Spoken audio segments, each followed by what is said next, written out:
All right, I'm going to show you guys how the Cisco WebEx feed is for XSOAR that I built. The original use case was based around the idea of being able to whitelist the actual domains and IP addresses from the Cisco website that tells you what is allowed and all, because I've had a few customers who had issues with it, like changing on them all of a sudden. So we set it up with the WebEx feed, and then we'll finish off with just showing you how the EDL is built. It's pretty straightforward, actually. The first thing you'll do is if you have XSOAR 6.0 or greater, you can go into the marketplace, which is the little package, do a browse, and then you'll search for a WebEx feed. And if you click on it, you can install it. I've actually already got it installed on this particular system, so I'll just pop over and show you where it installs it. So there's two pieces that I created. One is an integration around WebEx, and the other one is actually a playbook.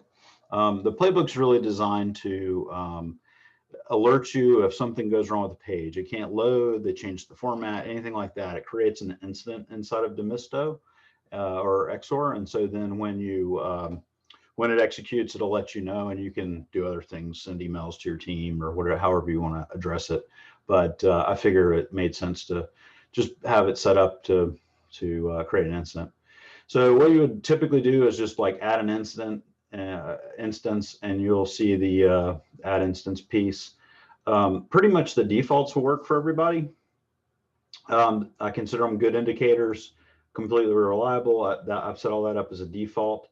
You can choose like how you want to actually expire your indicators as well, just like any other feed. I choose by indicator type, which means the actual customized types inside of Demisto. So you'd go over to like advanced and look for the indicator types and how it times out for that particular type of indicator. So domains will be a little different than IPs and such, and you can set all that there. My default time to fetch is just like every 30 minutes. And that's really it. And then you can just click test and it'll tell you whether it's good or not. And then it'll go ahead and start pulling indicators.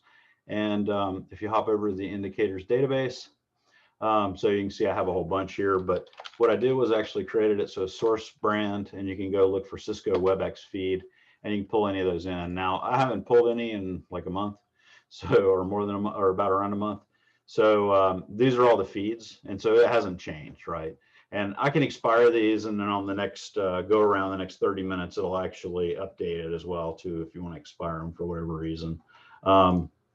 Gives you a little bit more information. I can go into here. You see where I actually did an enrichment on this particular one, so you have audio focus information as well.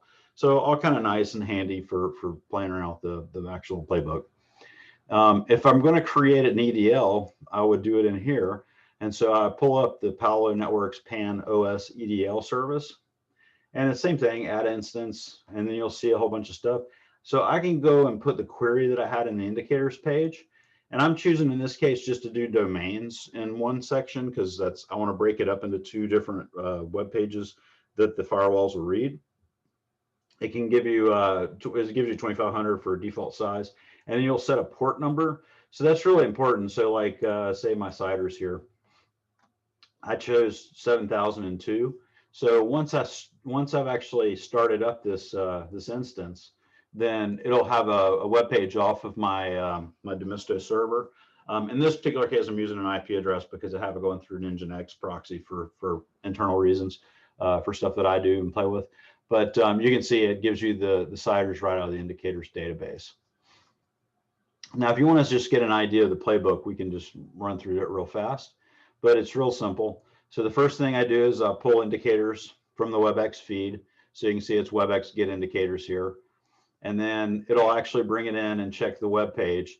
So if there's any errors in the actual web page, then it'll do the next piece, which is either yes, there's an error, and I'm just sticking an error value in the actual context.